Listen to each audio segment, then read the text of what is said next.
Hello all, welcome back to my channel.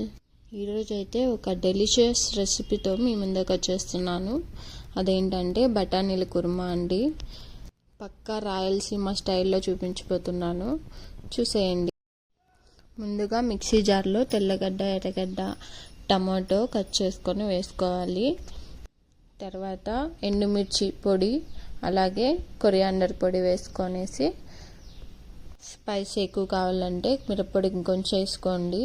తర్వాత సన్నగా cut చేసి పెట్టుకున్న కొబ్బరి, అలాగే 4 లవంగాలు వేసుకొని, పసుపు కొంచెము, అలాగే ఉప్పు కొంచెం వేసుకోండి.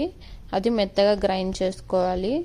తర్వాత స్టవ్ ఆన్ చేసుకొని కుక్కర్ పెట్టుకొని అందులో కొంచెం ఆయిల్ వేసుకొని, ఆయిల్ కొంచెం హీట్ అయినాక ఆవాలు, జీలకర్ర వేసుకొని అవి కొంచెం వేగిన తర్వాత కరివేపాకు, అలాగే సన్నగా తరిగి పెట్టుకున్న ఉల్లిపాయ వేసుకొని బాగా వేపుకోవాలి.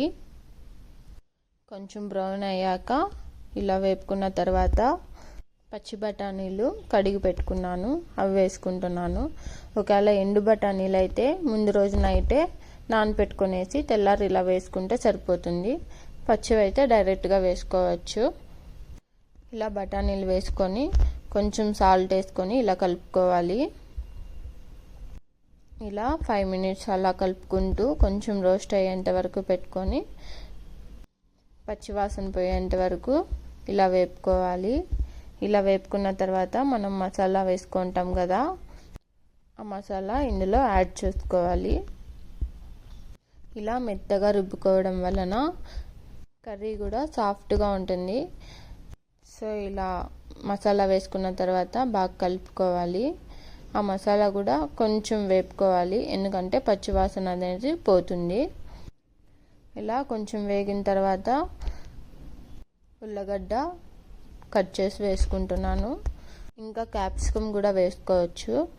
నేను ఉల్లగడ్డ ఒకటే వేసుకున్నాను. వేసుకున్న తర్వాత తగినన్ని వాటర్ వేసుకుంటున్నాను. ఇప్పుడు ఉప్పు కారం సరిపోయిందో లేదో చూసుకొనేసి వాటర్ కరెక్ట్గా వేసుకొని 2 విజిల్స్ పెట్టుకుంటే సరిపోతుంది. లాస్ట్లో కొంచెం కొత్తిమీర యాడ్ చేసేసి కుక్కర్ విజిల్ పెట్టేస్తున్నాను. 2 విజిల్ అయ్యేంత వరకు ఒక పక్క ఇడ్లీకి పెట్టేసుకుంటున్నాను.